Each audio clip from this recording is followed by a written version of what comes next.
বড়বাজারে হোটেলে অগ্নিকাণ্ডের জেরে মৃত্যু মিছিল। আজ মমতা বন্দ্যোপাধ্যায় কিছুক্ষণ আগে গিয়েছিলেন আর সকালে যান রাজ্যের বিরোধী দলনেতা শুভেন্দু অধিকারী। সঠিক সময় দমকল এলে এত মানুষের প্রাণ যেত না। কলকাতায় মানুষ মরছে আর মুখ্যমন্ত্রী দীঘায় উৎসব পালন করছেন, এমনই অভিযোগ বিরোধী দলনেতা।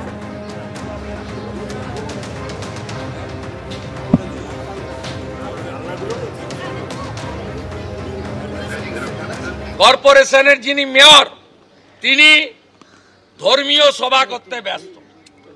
স্বাভাবিকভাবে আজকে তার এগুলো দেখার নজর নেই, তাই কলকাতাতে ট্রেড লাইসেন্সের ফি 400 গুণ 500 গুণ বেড়েছে, হোল্ডিং ট্যাক্স 400 গুণ 500 গুণ বেড়েছে, জলের কর চাপিয়েছে, কিন্তু মানুষের পরিষেবা যে কলকাতা থেকে এত রেভিনিউ কর্পোরেশন বা রাজ্য সরকার আর্ন করে, সেই কলকাতা বা বড়বাজার যেখানে শয়ে শয়ে কোটি টাকার বাণিজ্য হয়, একটি অর্থকরী জায়গা, বহু লোকের প্রত্যক্ষ পরোক্ষ কর্মসংস্থান হয়, সেখানে প্রত্যেকটা বিল্ডিং প্রায় হোটেল বা ইত্যাদি যৌতুকগৃহ বানিয়ে রেখে আজকে পশ্চিমবাংলায় কাজের জন্য, আত্মীয়র সঙ্গে দেখা করার জন্য, চিকিৎসার জন্য আসা 14টি মানুষকে নিথর দেহ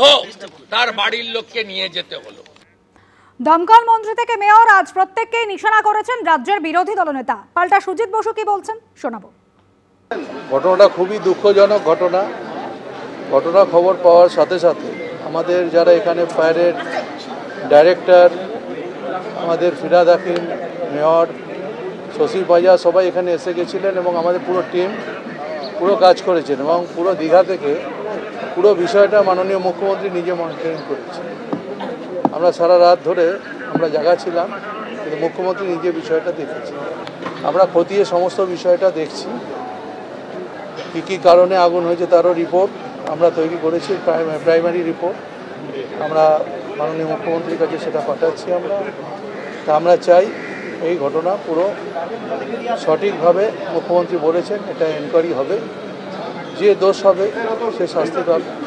এখন কে কি বললো, একটা রাজনীতি মৃত্যুকে কেন্দ্র করে করতে চাইনি, এমনি ঘটনা বহু রাজ্যে হয়েছে, আমি সেগুলো কথা উল্লেখ করছি না। এখানে গুজরাটে যখন একটা স্কুলে আগুন হয়েছিল, 25টা বাচ্চা মারা গেছিল, এসব নিয়ে রাজনীতি করার কথা না। যারা রাজনীতি করে তাদেরকে আমি মনে করি না এই কথার উত্তর দিতে হবে। বড়বাজারে অগ্নিকাণ্ডে মৃত্যু মিছিল। আজ ঘটনাস্থলে পৌঁছান মুখ্যমন্ত্রী মমতা বন্দ্যোপাধ্যায়। প্রথমে বড়বাজার, তারপর তিনি যান পার্ক স্ট্রিটে।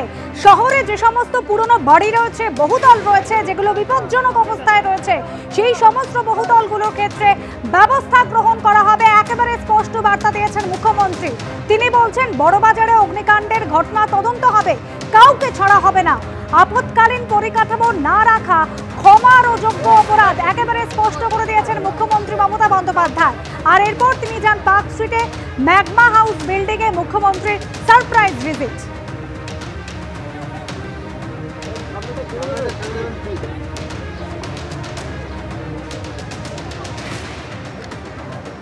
আজ মুখ্যমন্ত্রী মমতা বন্দ্যোপাধ্যায় প্রথমে বড়বাজার, তারপর পার্ক স্ট্রিটে ম্যাগমা হাউসে যান। সেখানে দমকল মন্ত্রী এবং সিপিকে নিয়ে সেই ম্যাগমা হাউসে পৌঁছন মুখ্যমন্ত্রী মমতা বন্দ্যোপাধ্যায়। কোথায় কোথায় গাফিলতি রয়েছে সেই সমস্ত ক্ষেত্রে প্রয়োজনীয় নির্দেশ দিয়েছেন তিনি। উপরে ছাদ বন্ধ করে দিয়েছে, ছাদের ওখানে রেস্টুরেন্ট করে দিয়েছে, 4-5 হাজার লোক বসে ছুটির দিনগুলোতে, কিন্তু সেখানে প্রিকশন রাখবে। ওখান থেকে নাম্বার একটাই সিঁড়ি, লিফট আগুন লাগলে কাজ করে না, সুতরাং ওই উপর থেকে 10 তলার উপর থেকে ছাদ বন্ধ করার অধিকার নেই। ছাদ ফাঁকা জায়গা, সেটা তো রেস্টুরেন্ট করে দিয়েছে, অথচ একটাই সিঁড়ি। সেদিনকে তোমরা দেখেছো 4 তলা বাড়ি, কিন্তু সিঁড়িতে 2 জন নামতে গিয়ে মারা গেছে। কারণ আগুনটা যখন লাগে ফায়ার ব্রিগেড কী করবে, স্মোক তো নেভাতে পারে না, আর তার উপর যদি এত গ্যাস সিলিন্ডার বাস্ট করে তাহলে তো পুরো এখানে 50,000 লোক মরে যাবে না। আমি যেটা বলেছি, Kolkata mayor, Kolkata police commissioner, fire brigade এক্ষুনি এখানে বসবে, ওদের ডাকবে, এমার্জেন্সি মিটিং করবে, ওই রেস্টুরেন্ট ছাদ বন্ধ করা হবে না। আর এখানে এসব হবে না, এখানে এসব হবে না। রুমা পাল আমাদের প্রতিনিধি সরাসরি রয়েছেন আমাদের সঙ্গে। রুমা, আজ বড়বাজারে যান মুখ্যমন্ত্রী মমতা বন্দ্যোপাধ্যায়, একেবারে হুঁশিয়ারি দিয়েছেন এই সমস্ত বিপজ্জনক বাড়িগুলোর ক্ষেত্রে যাদের আপৎকালীন পরিকাঠামোই নেই তাদের কাউকে ছাড়া হবে না, ক্ষমার অযোগ্য অপরাধ করছেন তারা।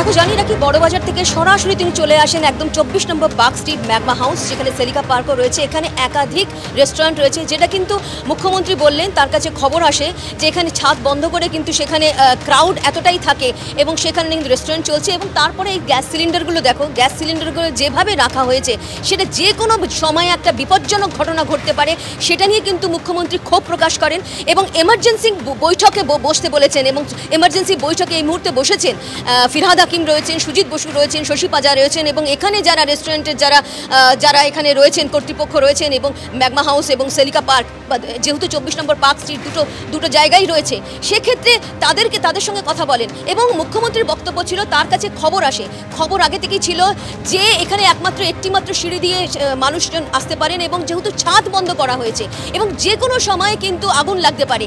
যেভাবে বড়বাজারের ঘটনায় একদম হোটেলে আগুন লেগেছে এবং ছাদ থেকে কিন্তু একজন লাফ দিয়ে পড়েছে এবং তার মৃত্যু হয়েছে এবং একের পর এক কিন্তু সেখানে মৃত্যু মিছিল হয়েছে। সেই মৃত্যু মিছিলের পর কিন্তু মুখ্যমন্ত্রী ক্ষোভ প্রকাশ করেছেন যে কোনোভাবেই কিন্তু এইভাবে তারা প্রিকশন নিচ্ছে না।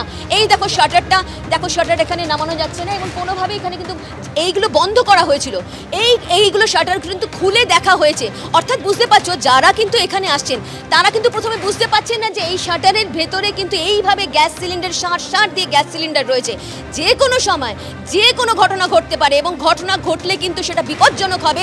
এবং যেভাবে বড়বাজারে হোটেলে ঘটনা ঘটেছে, সেই ঘটনা কিন্তু চোখে আঙুল দিয়ে দেখিয়ে দিয়েছে যে একটা ঘটনা কিভাবে মৃত্যু মিছিল বয়ে আনতে পারে। এবং এই মৃত্যু মিছিল যাতে না হয়, মানুষের কিন্তু সবথেকে বেশি দাম রয়েছে মানুষের জন্য এবং সেই কারণে কিন্তু এমার্জেন্সি বৈঠক করতে হবে। মুখ্যমন্ত্রী এখানে আসেন, ক্ষোভ প্রকাশ করেন, একের পর এক প্রত্যেকটা বিল্ডিং ঘুরে দেখেন। ম্যাগমা হাউস একবার দেখিয়ে দিচ্ছি, যেখানে বেশ কয়েকটি তোমার রেস্টুরেন্ট রয়েছে এবং যেখানে এখান থেকে যে লাইনগুলো গেছে, দেখো সিঁড়িগুলো যেটা উনি বারবার বলছিলেন, এই সিঁড়িগুলো একবার দেখাবার চেষ্টা করব।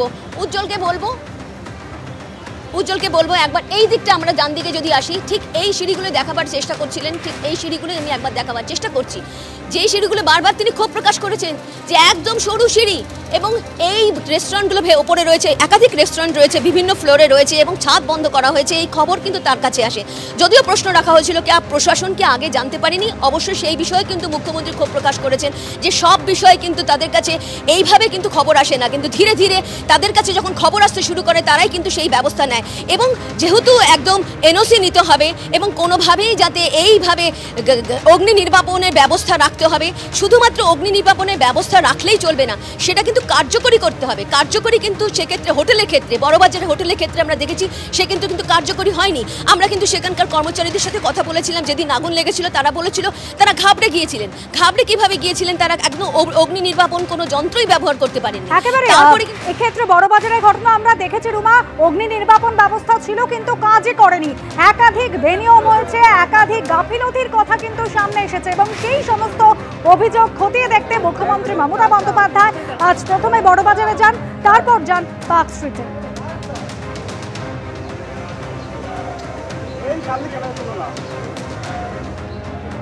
खाली ये एरिया नहीं, बड़ो बाजार में बहुत सारे एरिया है। जोड़ा साको में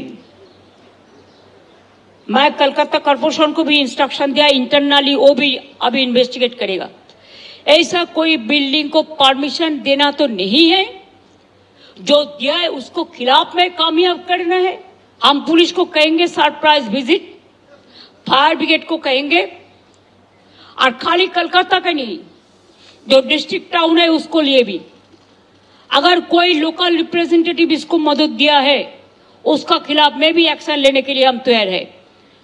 कोई छोड़ा नहीं जाएगा, चाहे कोई एडमिनिस्ट्रेशन का कोई हो, चाहे राजनीतिक का जो भी दल का हो।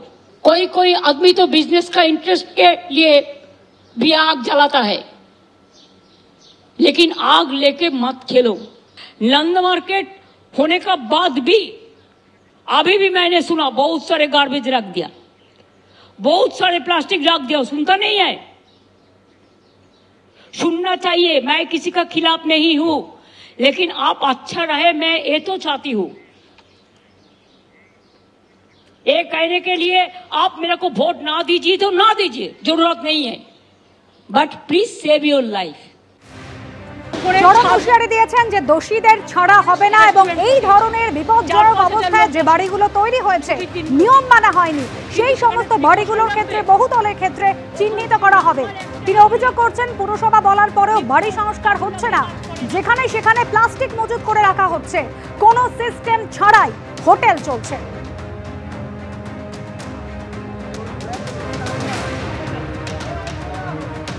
অনেক বহুতলেই অগ্নি নির্বাপন ব্যবস্থাও নেই, বড়বাজারের হোটেলও সিল করে দেওয়া হবে আজ জানিয়েছেন মুখ্যমন্ত্রী।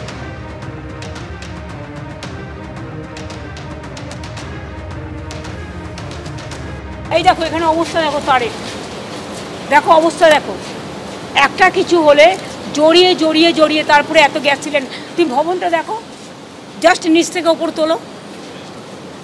মানুষ তো বাঁচলে ব্যবসা বাঁচবে না। এই বিল্ডিংটার 10 তলায় যে রেস্টুরেন্ট আছে, ছাদটাকে ঢেকে দিয়ে রেস্টুরেন্ট বানিয়েছে।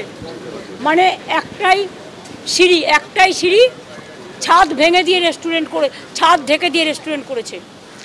মানে লোকের বিপদে পড়লে ছাদে ওঠার জায়গা নেই। তাছাড়াও যেগুলো এই টাইপের রেস্তোরাঁ বা এ হচ্ছে, তাদের তো উচিত একটা অল্টারনেটিভ জায়গা রাখাও। সেদিনকে ফায়ার ব্রিগেড চেষ্টা করেও রুম খুলতে পারিনি। প্রশাসন সব কিছু, কি প্রশাসন তুমি জানো সব কিছু, যার যার ইচ্ছে মতো করে দিচ্ছে। আর Kolkata corporation, police, fire brigade FIR করলে নোটিশ দিলেও ব্যবস্থা হচ্ছে না। আমরা চাই না যে সবাই অ্যারেস্ট হোক, আমরা চাই অল্টারনেটিভ অ্যাকশান করুক, প্ল্যানটা তৈরি করুক মানুষের জীবন বাঁচানোর। শুধু ব্যবসা আর টাকা, মানুষের একটা মানুষের জীবন গেলে আমি ছাড়বো না।